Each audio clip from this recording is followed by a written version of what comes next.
नमस्कार और बार फिर से आप सबका स्वागत है। नमस्कार। पिछले कुछ हफ्तों में हमने उम्मीद, प्यार और माफी जैसी बहुत बड़ी बड़ी बातों को समझने की कोशिश की है। हाँ, जो हमारे अंदर के इंसान को बेहतर बनाने में मदद करते हैं। बिल्कुल। और आज हम एक ऐसी क्वालिटी, एक ऐसे गुण के बारे में बात करेंगे जो कह सकते हैं कि इन सब की नींव है। एक तरह का आध्यात्मिक सुपर पावर। हाँ, बिल्कुल सही कहा, एक सुपर पावर, और वो है धैर्य, पेशेंस।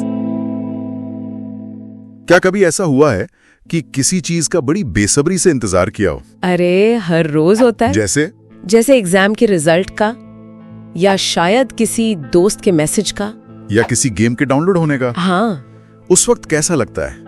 एक एक मिनट एक घंटे जैसा लगता है ना। बिल्कुल। एक बेचैनी सी होती है कि बस ये इंतजार अभी खत्म हो जाए। ये जो फीलिंग है ना, इसे हम सब जानते हैं। और यहीं से एक बहुत जरूरी सवाल उठता है, धैर्य का मतलब क्या सिर्फ इंतजार करना है, या फिर ये उससे कहीं ज्यादा गहरी और मजबूत चीज है? क्या इसका मतलब है कि हम बस हाथ पर हाथ धर कर बैठ जाएं? बिल्कुल यही सवाल, और यही आज हमारी बातचीत का सेंटर पॉइंट है। हम बाइबल की नजरों से समझेंगे कि असली धैर्य वो क्या है, और ये क्यों जरूरी है। हाँ, और कैसे ये हमें सिखाता है कि परमेश्वर के प्लान और उनकी टाइमिंग पर भरोसा कैसे किया जाए। तो चलिए इस सुपर पावर को थोड़ा करीब से जानने की कोशिश करते हैं। जरूर। देखिए, आज की दुनिया में जहां हमें हर चीज 2 मिनट में चाहिए, फास्ट फूड, इंस्टेंट मैसेजिंग, फटाफट एंटरटेनमेंट, हाँ, वहां सब्र रखना यानी धैर्य रखना बहुत मुश्किल लगता है। लेकिन बाइबल हमें सिखाती है कि ये एक बहुत ही कीमती गुण है। याकूब की किताब से है, चैप्टर 1 वर्स 4। मैं चाहूंगा कि हम सब इसे बहुत ध्यान से सुने, क्योंकि इसमें एक बहुत बड़ा राज छिपा है। ठीक है। परंतु धैर्य को अपना पूरा काम करने दो, ताकि तुम सिद्ध और पूरे हो जाओ और तुम में किसी भी बात की कमी न रहे। एक बार फिर सुनिए, इन शब्दों को अपने दिल में उतरने दीजिए। परंतु धैर्य को अपना पूरा काम करने दो, ताकि तुम सिद्ध और पूरे हो जाओ और तुम में किसी भी बात की कमी न रहे। बहुत गहरे शब्द है ना? चलो इसको थोड़ा तोड़ कर देखते हैं कि इसका असली मतलब क्या है। हाँ, इसे समझते हैं। पहला हिस्सा कहता है धैर्य को अपना पूरा काम करने दो। इसका मतलब ये नहीं है कि हमें चुपचाप बैठ रहे हैं। नहीं, धैर्य एक एक्टिव प्रोसेस है। ये एक काम है जो हमारे अंदर होता है। इसे ऐसे समझ सकते हैं? हाँ, इसे ऐसे समझो जैसे किसी वीडियो गेम में लेवल अप करने के लिए हमें मुश्किल लेवल से गुजरना पड़ता है, हमें पॉइंट्स कमाने पड़ते हैं। अच्छा उदाहरण है। तो मुश्किल समय में और इंतजार के पलों में धैर्य रखना उन एक्सपीरियंस पॉइंट्स को कमाने जैसा है, जो हमारे कैरेक्टर को मजबूत बनाते हैं। हाँ, बिल्कुल। इससे समझने के लिए किसान का उदाहरण भी एकदम सटीक बैठता है। हाँ, बताइए। जब किसान खेत में बीज बोता है तो वो ये उम्मीद नहीं करता कि अगले ही दिन सुबह उसे फसल मिल जाएगी। नहीं, बिल्कुल नहीं। वो जानता है कि इसमें वक्त लगेगा, लेकिन वो सिर्फ इंतजार नहीं करता। वो बीज बोता है, जमीन को तैयार करता है, उसे पानी देता है, मेहनत करता है। हाँ, जंगली घास फूस से बचाता है, वो अपना काम करता है और फिर सूरज, बारिश और मौसम पर भरोसा करता है। मतलब ऐसी चीजों पर जो उसके कंट्रोल में नहीं है। तो उसका धैर्य असल में मेहनत और भरोसे का एक मिला जुला रूप है। उसे यकीन होता है कि सही समय पर उसे फल जरूर मिलेगा। ठीक इसी तरह परमेश्वर भी हमारे जीवन में काम करते हैं। बहुत अच्छा उदाहरण है। अब दूसरे हिस्से पर आते हैं। ठीक है। ताकि तुम सिद्ध और पूरे हो जाओ और तुम में किसी भी बात की कमी ना रहे। यहाँ सिद्ध या परफेक्ट होने का मतलब ये नहीं है कि हम कभी कोई गलती ही नहीं करेंगे। नहीं, वो मतलब नहीं है। इसका मतलब है आध्यात्मिक रूप से मैच्योर होना, मजबूत बनना। जब हम सब्र करना सीखते हैं तो हम भरोसा करना सीखते हैं, शांति से रहना सीखते हैं, मुश्किल में भी उम्मीद रखना सीखते हैं। बिल्कुल। और ये सारी क्वालिटीज मिलकर हमें पूरा बनाती हैं। और किसी भी बात की कमी ना रहे का मतलब है कि धैर्य हमें उन सभी आध्यात्मिक आशीषों और गुणों को पाने में मदद करता है जो परमेश्वर हमें देना चाहते हैं। सही बात है। जब हम जल्दबाजी करते हैं तो अक्सर हम उन बेहतरीन तोहफों को पाने से चूक जाते हैं जो इंतजार के दूसरी तरफ हमारा इंतजार कर रहे होते हैं। एग्जैक्टली। ये सब सुनने में तो बहुत अच्छा लगता है, लेकिन जब जिंदगी में सचमुच कोई बहुत बड़ी मुश्किल आती है तब धैर्य रखना कैसा लगता है? और बाइबल में इसकी सबसे शक्तिशाली मिसाल अय्यूब की कहानी में मिलती है। अय्यूब एक बहुत अच्छा और अमीर इंसान था, जिसके पास सब कुछ था। एक अच्छा परिवार, बहुत सारी दौलत, अच्छी सेहत, और वो परमेश्वर पर पूरा भरोसा रखता था। लेकिन फिर अचानक उसकी जिंदगी में एक के बाद एक मुसीबतें आने लगी।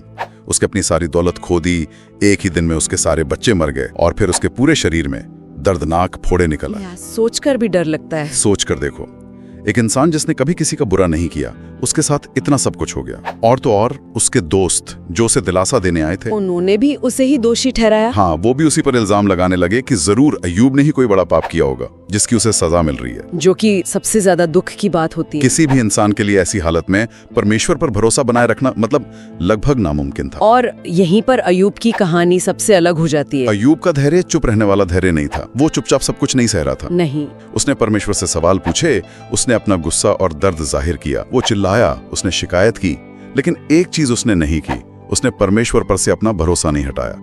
उसका धैर्य इस बात में था कि जब उसे कुछ भी समझ नहीं आ रहा था, जब उसकी दुनिया उजड़ चुकी थी, तब भी वो परमेश्वर के साथ अपना रिश्ता तोड़ने को तैयार नहीं था। बिल्कुल, धैर्य का मतलब भावनाओं को दबाना नहीं है, बल्कि उन्हें परमेश्वर के सामने ईमानदारी से रखना है। हाँ, और इसी वजह से याकूब की किताब में चैप्टर 5 वर्स 11 में अय्यूब का जिक्र दोबारा आता है। वहां लिखा है, देखो हम उन्हें धन्य कहते हैं जिन्होंने धीरज धरा। तुमने अय्यूब के धीरज के विषय में सुना है और प्रभु का जो परिणाम हुआ उससे भी देखा है कि प्रभु बहुत दयालु और करुणामय है। दो बातें हैं, अय्यूब का धीरज और प्रभु का परिणाम। नतीजा। हाँ, अय्यूब ने धीरज रखा और अंत में परमेश्वर ने उसे न सिर्फ वो सब कुछ लौटाया जो उसने खोया था, बल्कि 2 गुना लौटाया।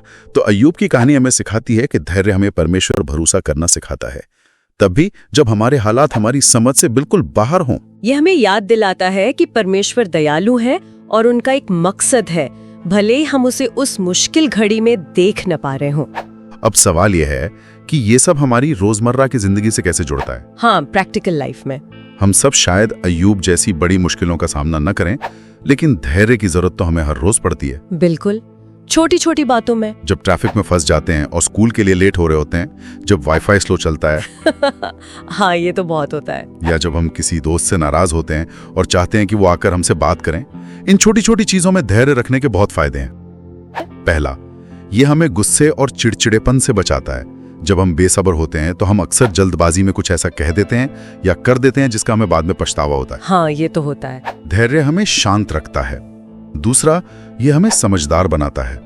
नीति वचन की किताब में चैप्टर 14 वर्स 29 में लिखा है, जो धीरजवंत है वो बड़ी समझ वाला है, परंतु जो क्रोधी है वो मूर्खता दिखाता है। मतलब धैर्य हमें रुककर सोचने और सही फैसला लेने की काबिलियत देता है। बिल्कुल। और ये सीधे तौर पर परमेश्वर की टाइमिंग पर भरोसा करने से जुड़ा है। हम सब चाहते हैं कि हमारी प्रार्थनाओं का जवाब हमें मतलब तुरंत मिल जाए। हाँ, आज ही, अभी। हमारी प्रॉब्लम आज ही सॉल्व हो जाए। हाँ। लेकिन कई बार एक माँ बाप की तरह जो अपने बच्चे को कोई चीज सही समय पर देते हैं, परमेश्वर भी हमें कुछ चीजें सही समय पर ही देते हैं। वो पूरी तस्वीर देखते हैं जिसे हम नहीं देख पाते। धैर्य रखना असल में परमेश्वर से ये कहना है, प्रभु मुझे आपकी टाइमिंग पर भरोसा है, अपनी नहीं। हाँ, और इसी बात को भजन संहिता 37:7 बहुत खूबसूरती से बताता है। वो क्या कहता है? ये कहता है, यहोवा के सामने चुपचाप रहे और धीरज से उसकी बाट जो। ये वचन हमें सोशल मीडिया के जमाने में बहुत कुछ सिखाता है। जब हम दूसरों को सफल होते देखते हैं या उन्हें वो चीजें पाते देखते हैं जो हमें चाहिए, तो हमारे मन में जलन या निराशा आ सकती है।